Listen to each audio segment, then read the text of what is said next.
I think I'm smiling so hard the back of my head hurts, but I'm smiling because I'm happy. Yeah, I mean, it worked out. I think we did a good season, and now we're going to start trying to make the third season better. So definitely. After tonight.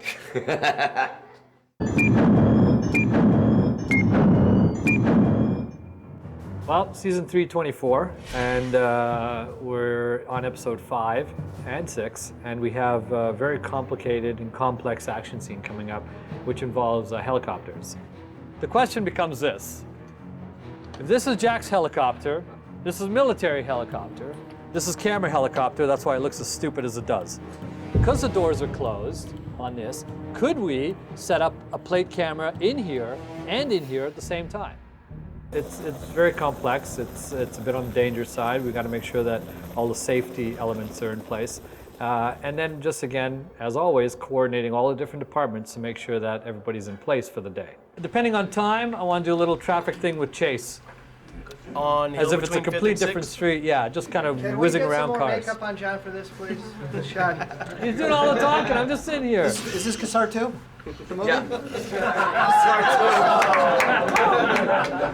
what it is, isn't it? Return of You know, Cassar. sequels are never as good as the first one, so. It's easy. You just smile, then pull the trigger. Yes, sir, you can. This is a scene which John Cassar was very excited to do, and it's the major scene in this episode. And unfortunately, he had a family emergency and had to leave on that. For about 3 hours, I was going to step in and be the director, and then Ian Toynan came in later and took over. So for Ian, it's a challenge too, because he hasn't been up to speed in prepping this episode, and he's scrambling to stay on top of what the implications are with clothing and the aftermath. That's it. If you're trying to smash into a glass or a light, or we'll never know.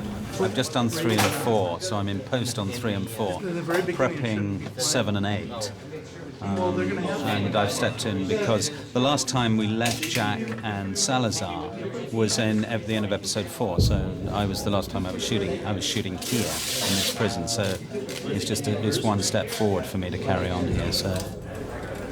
Wait there a minute, lads. Wait for the cue for me. Wait for the cue. I want to see this on this camera as well. It's very difficult for a director to come in and work on someone else's show when they've never prepped for it. But normally, if you're shooting for 15 days, you have 15 days of prep.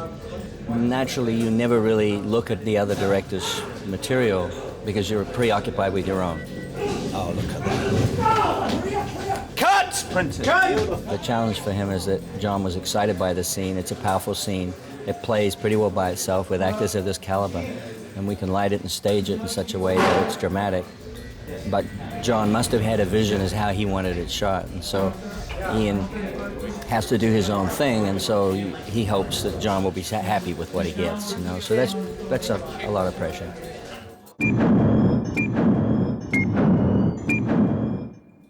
We're in the middle of shooting episodes 5 and 6. My character is in the middle of a prison riot.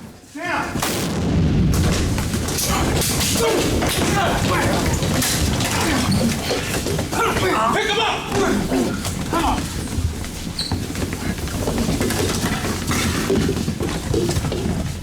There's so many different things that could possibly make this sequence complex, but predominantly it would be the number of people involved. Most scenes take place with 1, 2, 3, 4, and maybe 5 people. And here you're dealing with 25, 30. And on top of that is really physical. And so to coordinate that is a huge task. So what we're doing is staging a riot. It's a TV show, all right? We're gonna make it look crazy. That doesn't mean that you go crazy.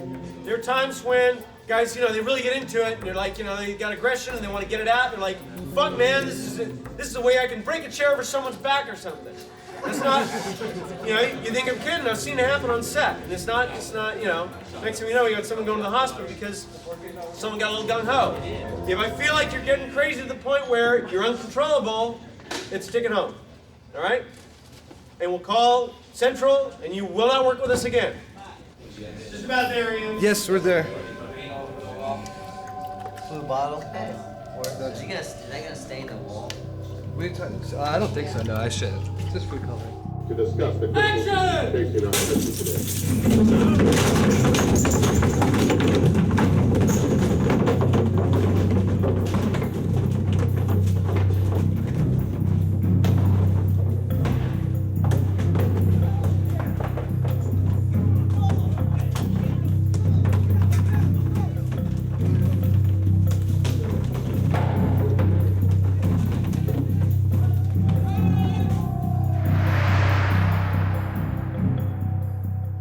And cut. Nice. That was nice. Beautiful. Nicely done, Ian. Yeah. That looked really good. Nicely done, guys. That looked great.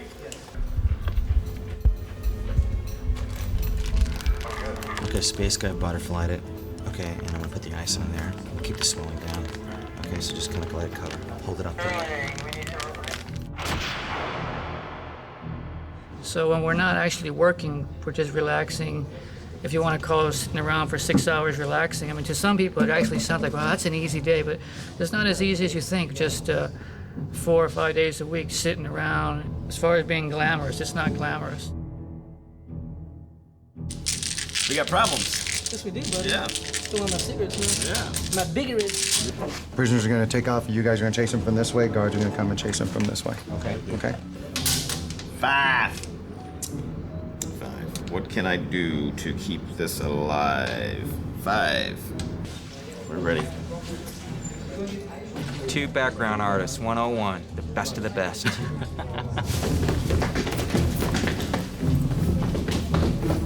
When they need the shot in 1 take, get us. This way. Hey, my points, please. No, sir. I go to the bad boy clubs. He goes to the good guy clubs. You know? Right. Yeah. The manhole. Take another time. Oh man, and then he keeps going every time. No, come on, you can't count. Some of you guys go that way. Some of you guys go this way. Peel up. No, he can play. That's right. That's the one I was looking for. Guess who's back? Royal. Still keeping my lead. So you. The cracker wins again.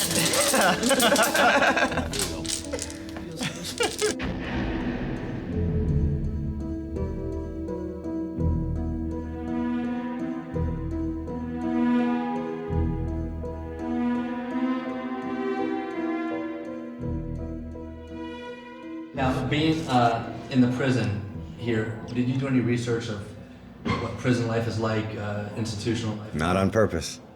Not on purpose. We live in a prison society. I mean, I think there are rough estimates that I think 1 in 4 men will go through the prison system by the year 2007 or something like that. But certainly when you first walk into the building, you know what you're here to do. And in that case, yeah, working in a real prison is much better than working on a set. The fact that you can look all the way down the hallway and see the prison just going on and on for days. Anything that can help lend a sense of reality to what can potentially be a very unrealistic situation is obviously very helpful. I worked in this place about 7 years ago, and it had just been decommissioned, and it was a woman's prison. And you do, when you stand in the cells downstairs, you're first in here alone, you're lighting it and so on, you do think about the people that were here. The vibe in this building is pretty powerful.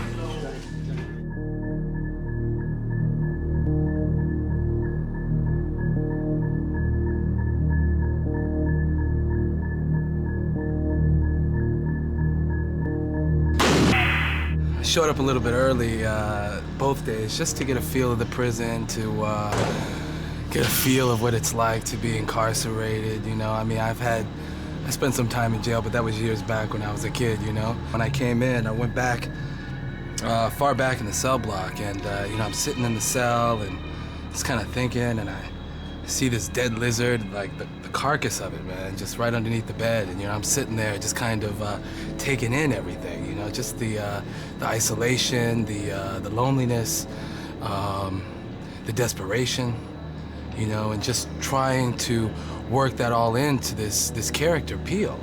You know, because Peel is just this, he's this badass. He's this sadistic inmate who's gonna have some fun. Yep. That looks nice and strong. Very nice. And action. But it's very funny, once you actually block out a scene and start working on that one specific moment, you start to really feel blinders go up, and you become very concentrated on a very specific area. And at that point, something else takes over. Today we're doing a bunch of fights, riot sequence with our boss, Greg Barnett, stunt coordinator. Greg, you want him to settle in there and then kick? I think it maybe Teddy was on his knees or something and he fell into place. Once he starts to come up and you just kick him, that'll sail him. On action, you come up. Now come up. So, how many times have you been killed on this series? I'm trying to count how many, because it's been quite a few, but I'd say about 4 times. Well, as you may have recognized me on the last show of the season last year, I got shot by Jack, the sniper, in the Coliseum sequence. At the LA Coliseum, it was a rough day. Kiefer, sharpshooter, killing everybody in sight. Me including. We all died that day.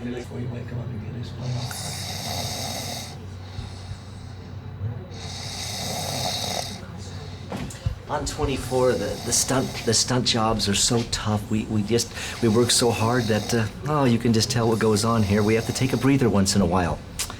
Oh, these hard-working fellas. Good job, Teddy. Good job, buddy. Teddy. $100 to get that footage back. Getting deep in character, man. I like that. It's playing the dead guy, wasn't I? Oh, that's all that hard work on the floor.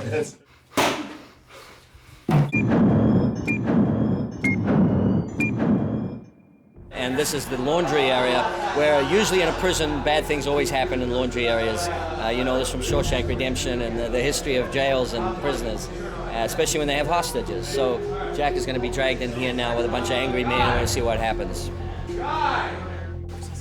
Roll sound! We're rolling. And action! Action! Action! Come on, faster! Faster! Let's start wasting the guards unless they let us walk.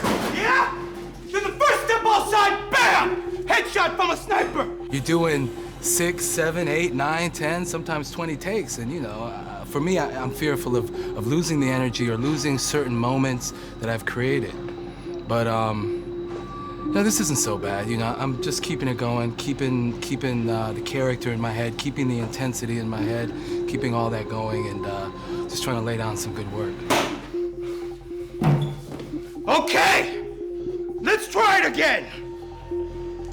Who wants to live? Me! I want to.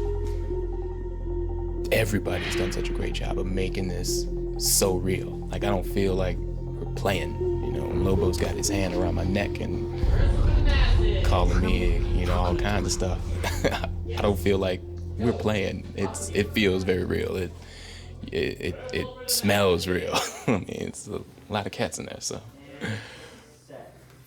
I think one of the most important things I think I've ever learned as an actor was time management. There's times to goof off and have fun, and there's times to really conserve your energy. And this show is about putting yourself in a really heightened experience and situation. And it does require a lot of energy. And so you just have to really make sure that you're saving all of your juice or your energy or any of it for those very specific moments between action and cut. Working with Kiefer has been great. Even though it's such a quick beat and puts the end on the act, I felt like he was present every single take, and it was able to help me get there. And it was good for me because it kept everything really close and fresh and just visceral. I mean, to look into his eyes and to have him telling me to do this, it's disbelief. It's this almost comfort. Yeah! Let's hear it for the new guy. I'd have to say I like playing the bad guy. I mean, I like throwing down that kind of intensity. I like all the different layers that a bad guy can bring to the table. And that's normally what I play, bad guys, and I have this running joke. We're either going to jail or we're getting killed. But that just makes the good guy look even better. We're really excited about how well these guys have done. These are some actors over the last few days that we've worked with for the first time. and they've just done such a fantastic job. So we're starting to actually, as we're nearing the end of shooting the sequence, people are breathing a little easier because I think they're starting to realize that something good's going to come of this. Is Kiefer on his way? Kiefer will be on his way as soon as we leave here to head there. Cue him in. Call him in. Yeah. Call him in. I'm going to have to stop, lads. I'm sorry. In this scene, my conception of the Russian roulette scene was, I've seen Russian roulette, seen it done well, I've seen it done poorly. One thing I haven't seen is the first time the guy pulls the trigger, he dies. So I think that's a legitimate surprise for the audience, but it's not unreal. We're always amazed with the ideas that they come up with and the scenarios, because it's proven itself to be incredibly difficult to write around the structure that we have, which is encompassing simply a 24-hour period. You know, one of the keys to the show is, and I think when the viewer watches it, they have this experience of, you know, you're kind of leaning forward in your chair. My mother says she has to take a Xanax when she watches it. She gets very tense. We will show things and do things that other TV shows won't do. We will let a guy get shot in the head right off the bat, and I think that is very exciting and dangerous for the viewer. One of the vices of our show is that in extreme circumstances, problems can be solved, and this scene was well structured for that to take place. It also, one of the interesting things is it takes two people that are diametrically opposed. One is a villain and one is a good guy, and they all of a sudden have to work together in a situation to save each other. And that certainly dramatically is a very complex and exciting thing to try and play. Oh, this is been a tough couple of days. I mean, it's tough. But at the end of the day, I hope they're as good as I feel they are. I think we've had a couple of amazing days. The director who showed this is coming back tomorrow to take over, but he's doing so right in the middle of a scene. Although the explosion will happen, we have chosen not to shoot it because it will carry on continuously into the rest of tomorrow's work, and John will be here to do that. So we're going to cut arbitrarily just as Peel gets squibbed and shot, and we're just going to cut. Because in the middle of that, at that precise moment, that whole wall is going to blow in, and 10 SWAT guys are kind of running in, guns firing, and concussion grenades are going to go off, and there's going to be mayhem. Okay, ready? Ready? And action on rehearsal. So let's do this in slow motion. I'll show you what's going to happen. We got a little screwed on our hole that's supposed to have 5 guys pour through. We got a little Stonehenge situation, and they're going to be really small SWAT guys. Look at it. How are 6 guys supposed to pile through that and catch these guys by surprise? Not unless they're fucking Lilliputites. Fucking bullshit, garbage, no one's fucking listening. No one fucking steps around the fucking corner and says, hey, John, we got a fucking problem out in there. We gotta talk. We got fucking major problems. Did you see that hole? Okay. And why do we not have stunt guys for this big fucking stunt action scene? Clearly, we're not going to be able to send 6 heavily armed stunt guys through that hole, whereas something approximating the vent and then across to the side and down to the floor, like a 6-foot by 6-foot opening, would have been what I would have had in mind, and I know John did. And we don't have that now, so we're going to have to minimize the impact of that, try to avoid cut to it late and build it in the stage and do a parallel shot as it blows or something, but it's an unfortunate. Otherwise, what would have been a nice changeover, you know, because we did a good job in here yesterday and it's a powerful scene, and this is sort of unfortunate. So. But, you know, we'll get over it, we'll fix it. The gentleman behind Mr. Sutherland was a white guy. Yeah, so you've got a guy to double him, right? I know the guy's not here. Correct. Yeah. All we have is some white guys. Christopher. No. We have a photo double. No, but I'm saying. I need a stunt guy. You told me there's a stunt guy here that could double for you. No, I'm an extra. No. Oh, just let us finish. But let me show you. We have nobody. We have like 2 guys, and now we're doing a stand-in as a stunt guy. Broadway, bam, exactly. So I'm working on my getting the head knocked out type. So is this your big break? This is my big break. It's like being governor. I can maybe someday be like Arnold, you know. I suppose they ran out of stunt people. Greg didn't have enough. Greg is a stunt coordinator, and I would suppose he didn't have enough people to do the job properly. So there I stood, doubling one of my ethnicity. Hey, Mark. B Mark. C Mark.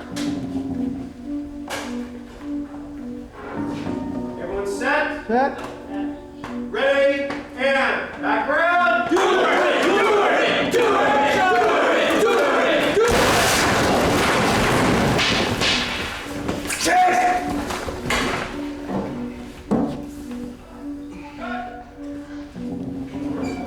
Everyone all right? Yeah, good.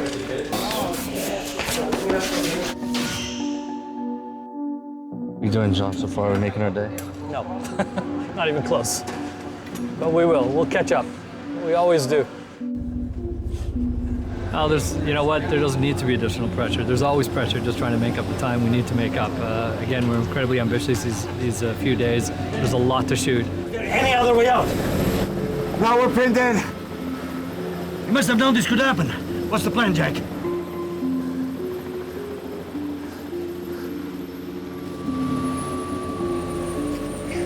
Give me the shotgun. Give me the shotgun. Cut! It's all very complicated with helicopters and lots of actions and lots of stunt people, so just a matter of just keeping our, our sort of eye on the goal and just moving forward as fast as we can. Guys, did you hear that? If we don't get this in 15 minutes, we don't have it. So we gotta go, like right now. Start my car. Let me show you the rush. That's why. That sun is gonna go down incredibly fast, and if we don't get this shot, we'll be screwed.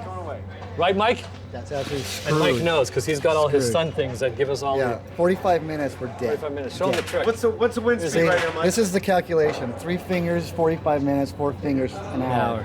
Every 45 minutes. Every finger is 15 minutes. High tech. Except for your small finger, and it's only 10. Yeah. Close ain't gonna cut it this time. I gotta deliver Salazar. I'm not letting you go, Jack. How long's it gonna take you to find Kyle Singer? A half an hour, an hour? I gotta get Salazar in the air in that chopper in the next 60 seconds, or 100,000 people will die. You choose! And cut! Do one more right away, please. Go again, right away. The only dreams I have about 24 are dreams about days going incredibly badly. And I keep looking at my watch, and I don't have the time to shoot all the shots I want to shoot to make this show good. Those are my dreams. I call them film nightmares, and I'm not the only one that has them.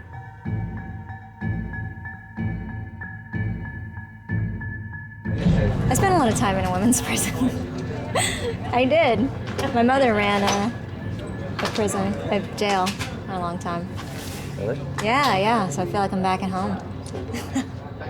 In this scene, I am doing off camera and I'm calling Badge, his Chase, and telling him that we found the carrier of the virus, Kyle Singer. I can't hear you! Kyle Singer! There's no Kyle! Yeah! Jack! Jack! They found Kyle Singer! Jack! Jack!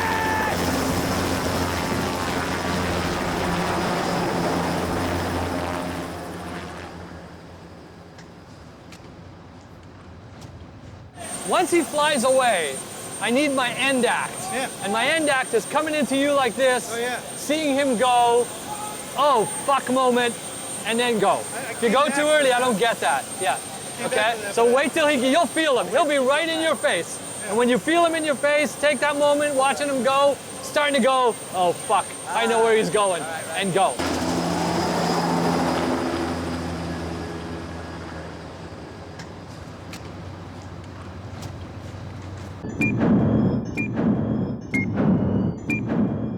Right now, my big worry as we get ready to do our helicopter landing in a downtown street is that right now we've got a marine layer that's in here that's very thick. It's like a fog that the helicopter can't fly in. They need 3 miles of visibility, and right now the visibility is about 1.5 miles. So we're waiting. Left, right, left! Lefty, right, left! Lefty, right, left! Oh, right, left! Oh, right, left! How much longer do you think it'll be?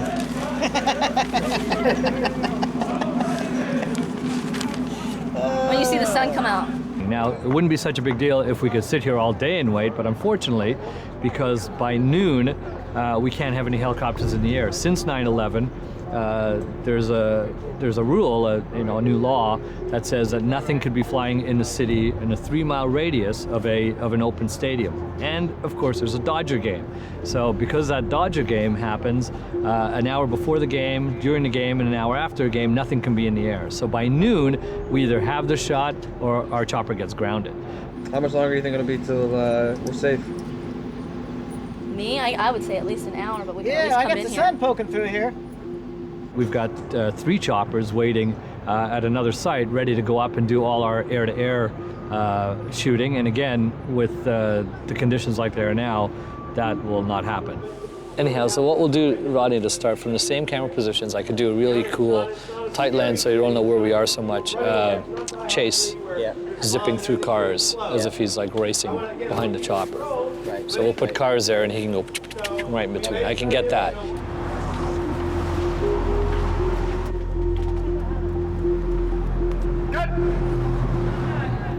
Right. Well, I figured another 20 minutes maybe it would be better. The update is this, it's now 10 o'clock. In 2 hours, we can't have this chopper downtown. It's landing at our base, which is good news. We're finishing a shot here, and then we're gonna have them come in. So it's gonna be tight. We'll be doing it right up to the deadline. So that's where we are right now. Our fingers are crossed. The good news is it's cleared up.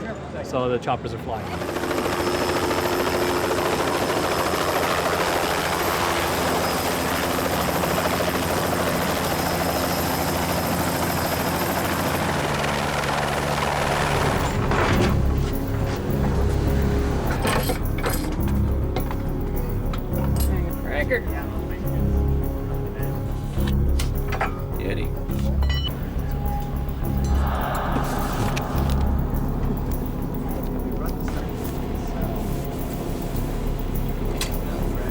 I don't think I like it even. It might come off straight away.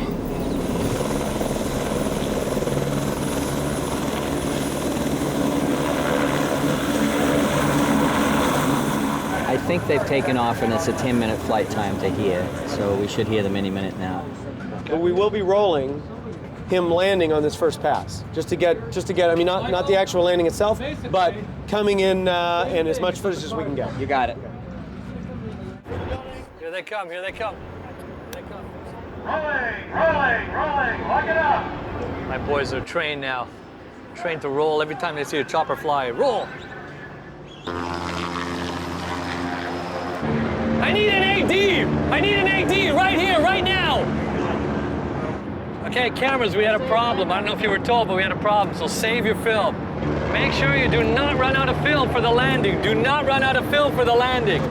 We never talked about having to clear that. He was always coming over here. Yeah. I got 8,000 homeless people over there who are mental. They don't understand the word move. It changed. He was supposed to land straight down. I get that. Now but, he says he has to But we fly land over people all the time.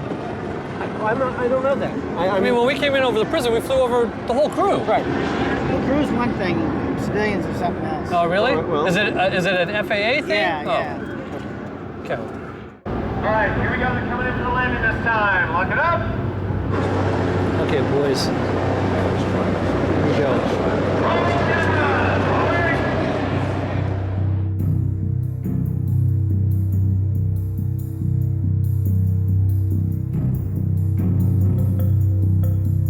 I love this. I love that. Now, let's see. Krishna, where are you? Michael, what are you doing? Michael, what are you doing? Oh, that was great. That's great. Zooming in. Going by. Oh, yeah! Shut it down? Shut it down. Woo! We just got it in on time. It's 12. As you see our show. The way we shoot the show is exactly what the show is about. Time, and how quickly we can get things done and how quickly we can get them in the little time we have. So we did it. The chopper's in the middle of the street, which is great. Right now, I'm extremely happy because we got everything we needed. Now we're gonna send it away so they can do all the air-to-air, and that's gonna look awesome. Gotta go.